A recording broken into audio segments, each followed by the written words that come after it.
পাহাড়ের চূড়ায় দাঁড়িয়ে যখন সূর্যের প্রথম আলো দেখা যায় তখন মনে হয় স্বপ্নের রাজ্যে পা রেখেছি। সবুজ পাহাড়ের ঢালে যখন মেঘেরা নৃত্য করে তখন মনে হয় প্রকৃতি নিজের সুরের সাথেই কথা বলছে। প্রতিটি পাহাড় যেন এক একটি গল্প বুনেছে। মনে হয় তাদের শীর্ষে বসে শুনি সেই কাহিনীগুলি। অফবিট নর্থ বেঙ্গল এক্সপ্লোর করার জন্য আমি আবারও বেরিয়ে পড়েছি, কিন্তু এবার আমার গন্তব্য হবে এমন কিছু নতুন অফবিট লোকেশনস যাদের নাম আমিও প্রথমবার শুনছি। আজকের প্রথম পর্বে আমি যাচ্ছি মাইরুঙ্গাঁও, যা একটি নিউ অফবিট জায়গা হিসেবে বেশ জনপ্রিয়। ঘুরে দেখব আমরা এখানকার সব কটা সাইট সিন, সঙ্গে দেব একটা দারুণ হোমস্টের খোঁজ যেখানে সব কিছুই অর্গ্যানিক। কোথায় থাকবে, কি করে যাবে, খরচা কত, দেব খরচের সব হিসেব। তাই আর দেরি না করে শুরু করা যাক আজকের গল্প। কিন্তু তার আগে আমি তোমাদের হোস্ট দীপ তোমাদের জানাই ওয়েলকাম টু চাঁদের পাহাড়। মাইরুঙ্গাঁও যাওয়ার জন্য তোমরা কলকাতা থেকে যে কোনো বাস বা ট্রেনে করে চলে এসো এনজিপি। অল্টারনেটলি তোমরা কিন্তু কলকাতা এয়ারপোর্ট থেকে বাগডোগরার ফ্লাইটও নিয়ে নিতে পারো। এনজিপি থেকে ছোট বা বড় গাড়ি নিয়ে তোমাদের পৌঁছাতে হবে মাইরুঙ্গাঁও। এনজিপি থেকে ডিস্টেন্স 112 কিলোমিটার, আর যেটা অতিক্রম করতে সময় লাগবে 3 ঘন্টার মতন। তোমরা চাইলে কালিম্পং অবধিও শেয়ার গাড়ি করে চলে আসতে পারো, আর সেখান থেকে মাইরুঙ্গাঁওয়ের ডিস্টেন্স 21 কিলোমিটার।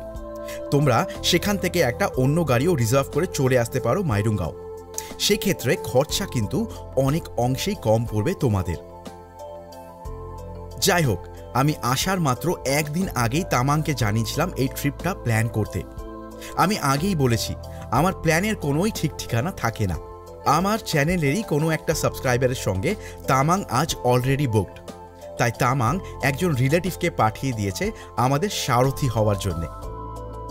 দাদার নাম সামিল তামাং, আর আগামী কয়েকদিনের জন্যই দাদাই কিন্তু আমাদের সঙ্গে এই সম্পূর্ণ ট্রিপে থাকবে। যদিও তামাং কিন্তু তামাংয়ের বাড়ির নিজের গাড়িটাই আমাদের জন্য পাঠিয়ে দিয়েছে। এই পাহাড়ের এই সব দৃশ্যগুলোই আমাকে কিন্তু বারবার টেনে নিয়ে আসে এই পাহাড়ের বুকে। মাইরুঙ্গাঁওতেই কিন্তু আজ আমি স্টে করব। তামাং সব কিছুই অলরেডি কিন্তু অ্যারেঞ্জ করেই রেখেছে।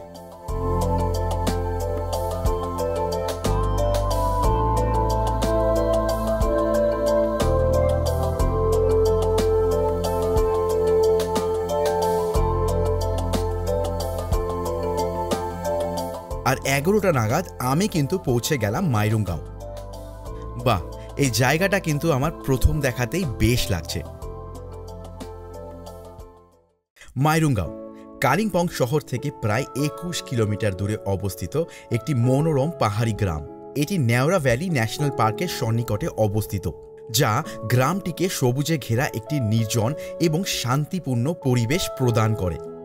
এখানকার প্রধান আকর্ষণ হল প্রাকৃতিক সৌন্দর্য, যেখানে পাহাড়, জঙ্গল এবং বিভিন্ন প্রজাতির পাখির সমাহার দেখা যায়। গ্রামটি নিকটবর্তী স্থলে আলগারা, ইছাগাঁও এবং রামদুরা রয়েছে, যা পর্যটকদের জন্য অতিরিক্ত আকর্ষণীয় স্থান। মাইরুঙ্গাঁওতে এখনও তুলনামূলকভাবে কম পর্যটকদের আগমন ঘটে, যা একে অফবিট প্রেমীদের জন্য একটি আদর্শ গন্তব্য করে তুলেছে। ও, তোমাদেরকে তো বলাই হয়নি, এই হোমস্টেটা কিন্তু সামিলদার নিজের। যাই হোক, অনেক কথা হলো, চলো তোমাদেরকে এবার একটু রুম ট্যুরটা দিয়ে দিই। রুমের সামনেই কিন্তু বেশ বড় একটা ব্যালকনি। এই রুমে 4 জন অনায়াসে থাকতে পারে।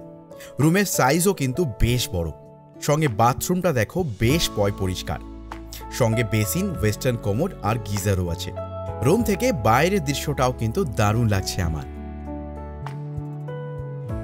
সত্যি, প্রকৃত অফবিট বলতে যা বোঝায় এই জায়গাটা কিন্তু ঠিক তার পিকচার পারফেক্ট। আর কিছুক্ষণের মধ্যেই কিন্তু আমাদের ব্রেকফাস্ট এসে হাজির হলো। আজকের মেনুতে আছে লুচি আর আলুর তরকারি। চলো এবার তাড়াতাড়ি করে ব্রেকফাস্টটা কমপ্লিট করে নেওয়া যাক, কারণ ব্রেকফাস্ট করেই কিন্তু আমি সাইট সিনের জন্য বেরিয়ে যাব। ব্রেকফাস্ট শেষ হওয়ার সঙ্গে সঙ্গে কিন্তু আমি গাড়ি নিয়ে বেরিয়ে পড়লাম। আজকের আমার দিনের প্রথম গন্তব্য হলো ডুকা ভ্যালি। যেতে সময় লাগবে কম বেশি 20 মিনিটের মতন। পাহাড়ের বুক ছিঁড়ে আমি এগিয়ে যাচ্ছি।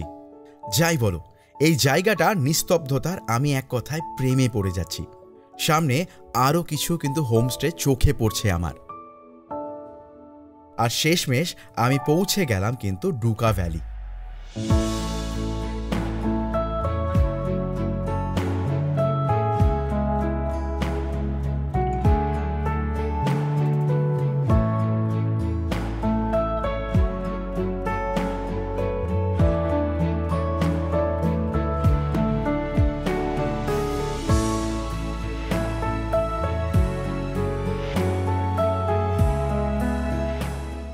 তো আমি পৌঁছে গেছি ডুকা ভ্যালিতে, আর এটাই হচ্ছে ডুকা ভ্যালি, যে জায়গাটা খুব পপুলার এখানকার জন্য।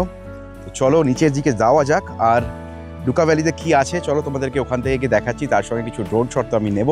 তো চলো আমার সঙ্গে ঘুরে দেখা যাক। ডুকা ভ্যালি হলো পশ্চিমবঙ্গের কালিম্পং জেলার একটি মনোরম পাহাড়ি গ্রাম, যা সমুদ্রপৃষ্ঠ থেকে প্রায় 1000 থেকে 1500 মিটার উচ্চতায় অবস্থিত। এটি সবুজ পাহাড়, ঘন জঙ্গল, ঝর্ণার জন্য বিখ্যাত, যা প্রকৃতি প্রেমীদের জন্য একটি আদর্শ গন্তব্য। তোমরা যদি প্রকৃতি এবং শান্ত পরিবেশ ভালোবাসো, তবে ডুকা ভ্যালি তোমাদের জন্য একটি আদর্শ ভ্রমণস্থল হতে পারে। চলো কিছু ড্রোন শটের মাধ্যমে এই জায়গাটার সৌন্দর্য উপভোগ করা যাক।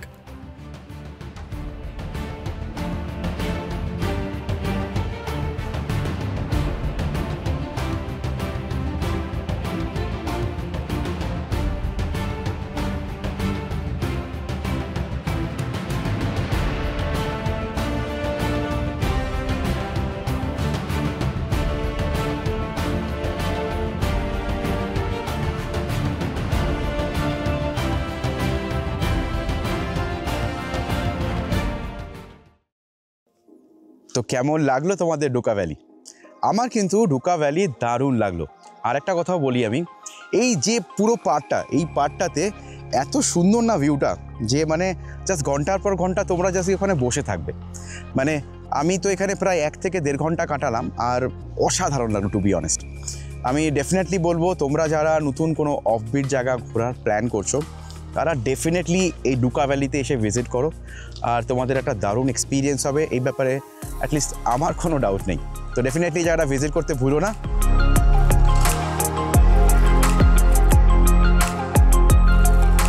ডুকা ভ্যালিকে আবার ফেরার প্রতিজ্ঞা করে আমি কিন্তু এখন এখান থেকে বেরিয়ে যাচ্ছি।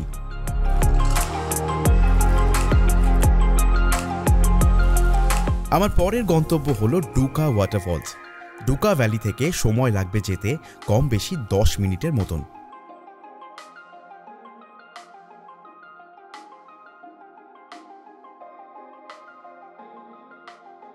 চলো ডুকা ভ্যালি থেকে নেমে গিয়ে সেখান থেকে মাত্র 3 থেকে 4 মিনিটের ডিস্টেন্সে একটা দারুণ ঝর্ণা আছে, আগে সেই ঝর্ণাটা দেখে নেওয়া যাক। তো এই হলো সেই ডুকা ওয়াটারফল। তো এটা কিন্তু ডুকা ভ্যালি থেকে একটুখানি রাস্তা মাত্র ডিস্টেন্সে এই জায়গাটা। আর এই জায়গাটার এখন তো জল অনেকটাই কম, কিন্তু বর্ষাকালে তোমরা যদি এইখানে আসো তাহলে এখানকার কিন্তু জলের পরিমাণ অনেকটা বেড়ে যায়, সেই ক্ষেত্রে এর সৌন্দর্যও কিন্তু অনেকটাই বৃদ্ধি পায়। তো ডেফিনেটলি এই জায়গাটা চেক করতে কিন্তু তোমরা ভুলো না, এই জায়গাটাও কিন্তু নিজেদের বাকেট লিস্টে ডেফিনেটলি রাখবে। তো চলো এই জায়গাটার মজা নেওয়া যাক।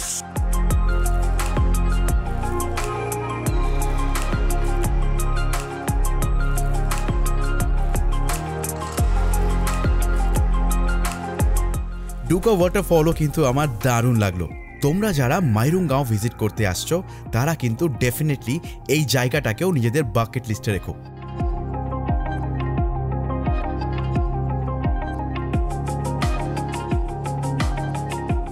আবার পথ চলা শুরু করলাম। তো ওয়াটারফল দেখার পর দাদা আর একটা লোকেশনে আমাদেরকে নিয়ে যাচ্ছে, আর দাদাও কিন্তু দারুণভাবে ঘোরাচ্ছে। বলেছিলাম তামাংদার নিজের আত্মীয় হন উনি, আর খুব ভালো করে অনেক টাইম ধরে ধরে আমাদেরকে কিন্তু দারুণভাবে এই জায়গাটার ভিজিট করাচ্ছেন। তো দাদা, তার জন্য আপনাকে অনেক অনেক থ্যাঙ্কস। আমার পরের গন্তব্য হলো আলগাড়া। এখান থেকে যেতে সময় লাগবে কম বেশি 20 মিনিটের মতন।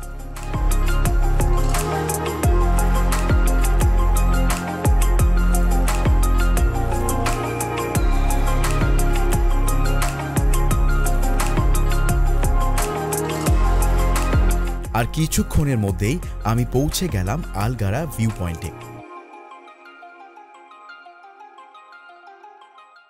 আলগারা কালিম্পং থেকে 15 কিলোমিটার দূরে অবস্থিত। এটি প্রকৃতি প্রেমীদের জন্য একটি আদর্শ স্থান, যেখানে শান্ত পরিবেশ এবং নির্মল বাতাস উপভোগ করা যায়। কাছাকাছি বিভিন্ন ট্রেকিং রুট থাকায় অ্যাডভেঞ্চার প্রেমীদের কাছেও কিন্তু এটি বেশ জনপ্রিয়। স্থানীয় সংস্কৃতি এবং প্রকৃতির মিলিত সৌন্দর্যে আলগারা ভিউ পয়েন্ট একটি অনন্য পর্যটন গন্তব্য। এই জায়গাটায় কিছুক্ষণ সময় কাটিয়ে আমি বেরিয়ে পড়লাম আমার পরের গন্তব্যের জন্য। আমি এখন আলগারাকে পিছনে ফেলে এগিয়ে যাচ্ছি। তোমরা চাইলে কিন্তু এখানেও হোমস্টে নিয়ে থাকতে পারো। সেই ক্ষেত্রে খরচা পড়বে 1000 থেকে 1500 টাকার মধ্যে। আর কিছুক্ষণের মধ্যেই আমি পৌঁছে গেলাম কিন্তু রেলি রিভার ভিউ পয়েন্টে। চলো পাখির চোখেই দেখে নেওয়া যাক এই জায়গাটাকে।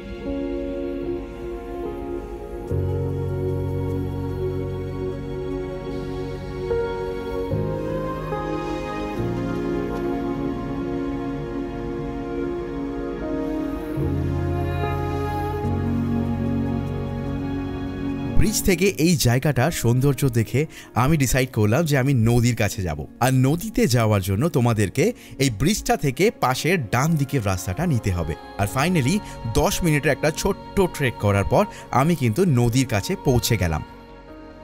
এই হলো রেলি নদী। জলের পরিমাণ কিন্তু বর্ষাকালে বেশ বেশি থাকে এখানে। এখন শীতকাল, তাই জলের তেমন একটা স্রোত নেই এখন। রেলি নদী হলো কালিম্পং জেলার একটি সুন্দর এবং মনোরম নদী, যা এই অঞ্চলের প্রাকৃতিক সৌন্দর্য আরও বাড়িয়ে তুলেছে। এই নদী কালিম্পং ও তার আশেপাশের গ্রামগুলির জন্য একটি গুরুত্বপূর্ণ জলাধার। নদীটি সবুজ পাহাড় এবং গভীর উপত্যকার মাঝ দিয়ে প্রবাহিত হয়, যা এক অপূর্ব দৃশ্য সৃষ্টি করেছে। রেলি নদীর তীরে পিকনিক এবং ক্যাম্পিং করার জন্য আদর্শ স্থান রয়েছে, যা পর্যটকদের কাছে বিশেষভাবে আকর্ষণীয়। এই নদীর স্বচ্ছ জল এবং আশেপাশের নির্জন পরিবেশ প্রকৃতি প্রেমীদের এবং অ্যাডভেঞ্চার প্রেমীদের জন্য একটি অসাধারণ গন্তব্য।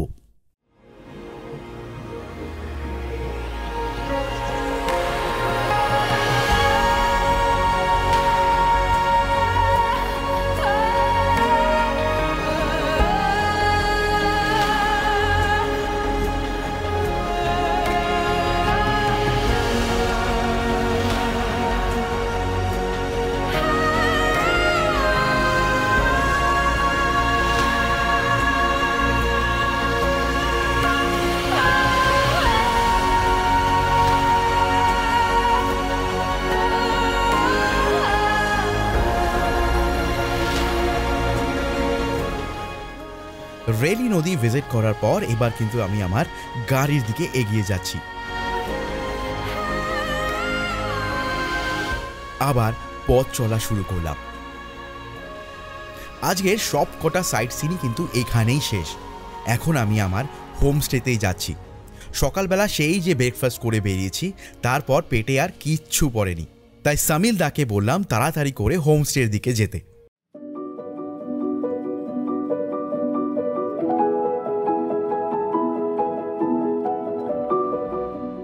আর কিছুক্ষণের মধ্যেই আমি পৌঁছে গেলাম আমার হোমস্টে প্রবেশ করার পরেই কিন্তু আমার গরম গরম খাবারের জন্য ডাক পড়ল। আজকের খাবারের মেনুতে আছে ভাত, ডাল, একটা মিক্স ভেজ আর পাহাড়ি চিকেন। আর খাওয়া দাওয়ার টেস্ট কিন্তু এক কথায় অসাধারণ ছিল। এই সব কটা খাবারই কিন্তু এখানে অর্গ্যানিক।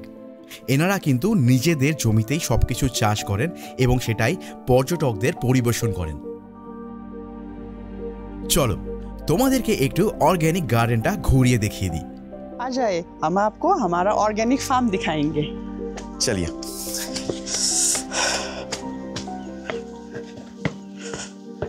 तो आप लोग यहाँ पे सब कुछ अपना उगाते हैं? हाँ, अपना ही सब कुछ ऑर्गेनिक। अगर आपको बाहर जाके ऑर्गेनिक खाना है तो हमारे होम स्टे पे आप लोग आ जाइए। वो तो डेफिनेटली आएंगे। सब ऑर्गेनिक मिलेगा, चिकन छोड़ के। अच्छा, चिकन कैसे ऑर्गेनिक हो सकता है? चिकन तो ऑर्गेनिक। फिर उसका दाम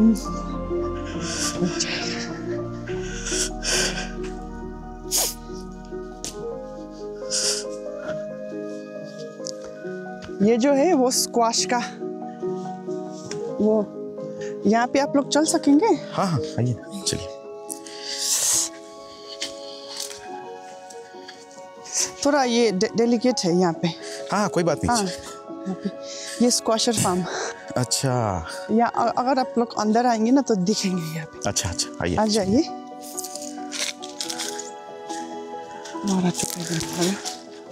आ जाइए, यहाँ पे देखिए स्क्वाशर। अरे वाह, यहाँ पे मिलेगा आपको। यहाँ पे तो काफी है। हाँ, ये जस्ट एक बार कुआशগুলোকে देखो তোমরা, जस्ट देखो ऑर्गेनिक পুরো কিন্তু এগুলো সব। हाँ, जो कार्डमम होता है ना, हाँ उसका है ये। अच्छा, हम कार्डमम की भी खेती करते हैं। ओके।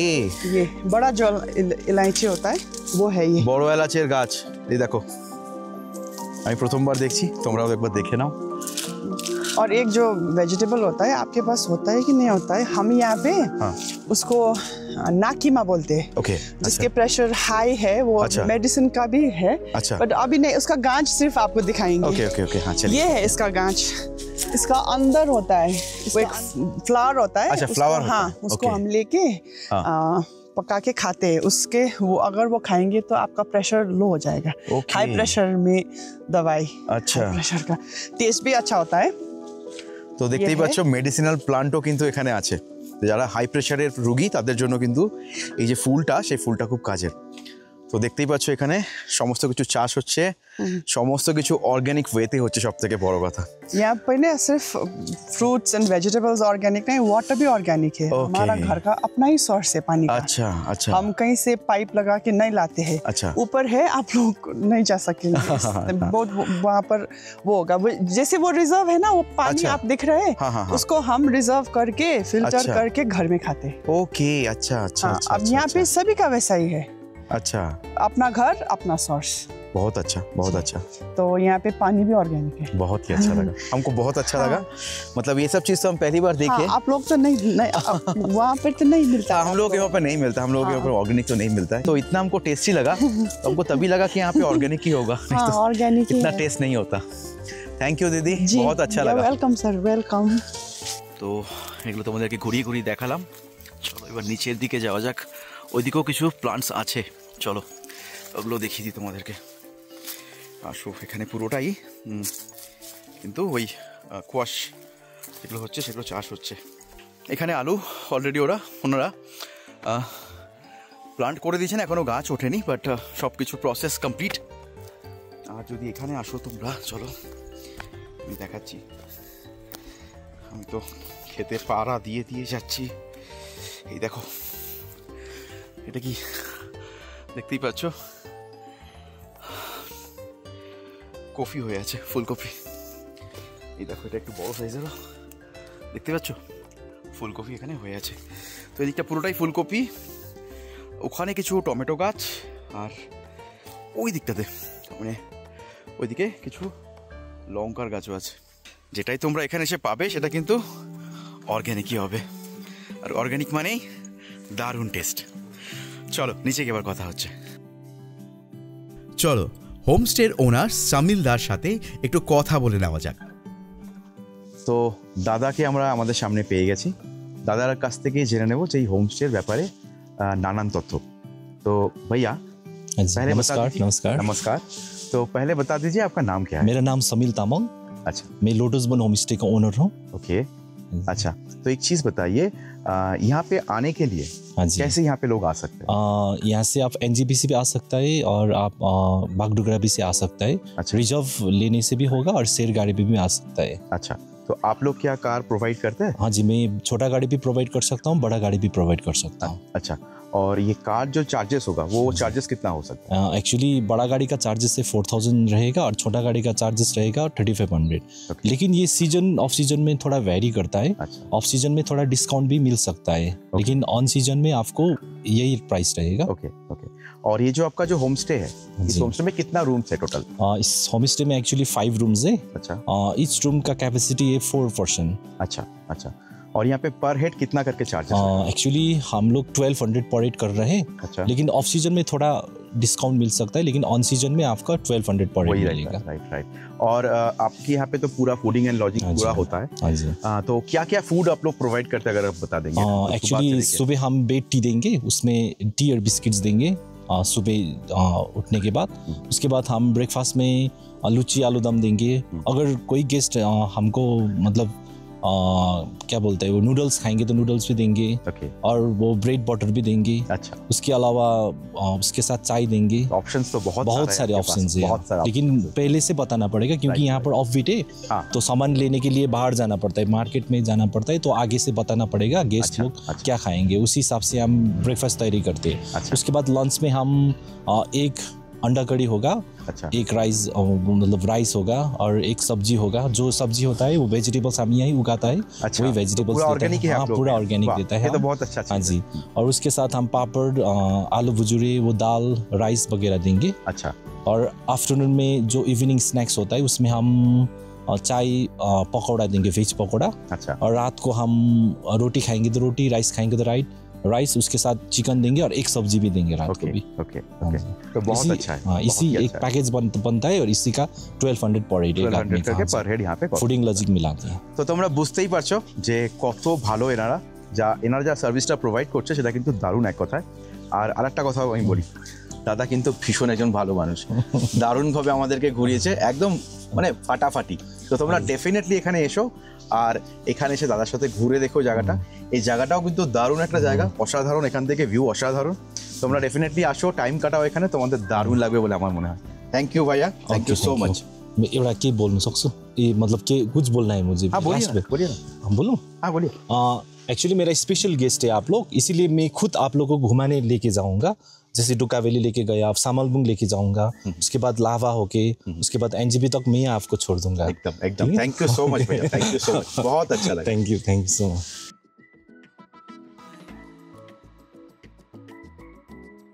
সন্ধে হয়ে গেছে আর সন্ধে হওয়ার সঙ্গে সঙ্গেই এখানে চা, তার সাথে এখানে স্ন্যাক্সে কি আছে সেটা দেখা যাক।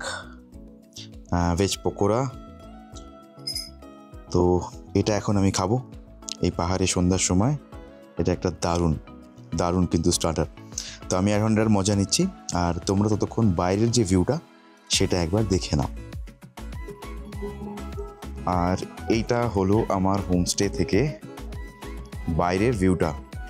এই সামনে যে জোনাকির মতন ছোট ছোট লাইটগুলো তোমরা দেখতে পাচ্ছ সেটা কিন্তু সমস্তটাই কালিম্পং। তো কি দারুণ লাগছে এখান থেকে, তাই না? রাত্রেবেলা কি সুন্দর লাগছে আমার। আর আমি এখন এই চা আর তার সাথে পকোড়া খেতে খেতে এই দৃশ্যটাকে জাস্ট উপভোগ করছি। আলাদাই লাগছে আমার তো দারুণ লাগছে। আর কিছুক্ষণের মধ্যেই কিন্তু রাতের খাবার সার্ভ করা হলো। আজকে রাতের মেনুতে আছে ভাত, ডাল, আলু সেদ্ধ, পেঁয়াজের পকোড়া আর তার সঙ্গে এখানে মিক্সড ভেজ স্যালাড আর বাঙালি স্টাইলে চিকেন কারি, সঙ্গে আলুও কিন্তু এখানে ওনারা পরিবেশন করেছেন। আর খাবারের টেস্ট নিয়ে জাস্ট কোনো কথা হবে না, এখানকার খাবারের টেস্ট এক কথায় অসাধারণ। তো আজকের এপিসোডটা আমি এখানেই শেষ করছি। পরের পর্বে তোমাদের জন্য থাকবে সামালবংয়ের নানান গল্প। তো ততক্ষণের জন্য সবাই ভালো থেকো, সবাইকে ভালো রেখো আর গুড বাই ফ্রম টিম চাঁদের পাহাড়।